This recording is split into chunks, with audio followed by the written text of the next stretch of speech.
कौन कौन से इंपॉर्टेंट पार्ट्स होते हैं जो सेल डिवीजन में हेल्प करते हैं।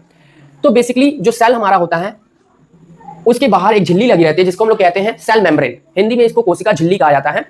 और कोशिका के अंदर एक द्रव्य भरा रहता है जिसको हम लोग कहते हैं कोशिका द्रव्य, और इसको इंग्लिश में कहते हैं साइटोप्लाज्म, ठीक है। और कोशिका के अंदर एक गोल सी संरचना पाई जाती है जिसको हम लोग कहते हैं न्यूक्लियस, और न्यूक्लियस के ऊपर एक भी मेम्ब्रेन पाई जाती है जिसको हम लोग कहते हैं न्यूक्लियर मेम्ब्रेन।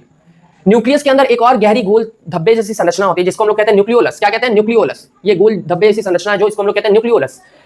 न्यूक्लियस के अंदर पतले पतले फाइबर जैसी संरचनाएं होती है जिनको हम लोग कहते हैं क्रोमेटिन फाइबर, जिनको हम लोग क्या कहते हैं? क्रोमेटिन फाइबर, ठीक है।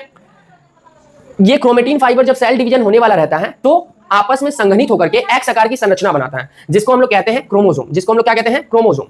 तो बेसिकली ये जो क्रोमोसोम होता है ये किससे संघनित होकर के बना हुआ है? इस पतले पतले क्रोमेटिन फाइबर से, ठीक है। तो जो क्रोमोसोम होता है अगर उसका हम एक ऐसे रस्सी खींचे तो बेसिकली क्या मिलेगा हमें? क्रोमेटिन। अब ये जो क्रोमेटिन होता है ये भी दो चीजों से मिलकर के बना होता है, इसमें होता है डीएनए और हिस्टोन प्रोटीन।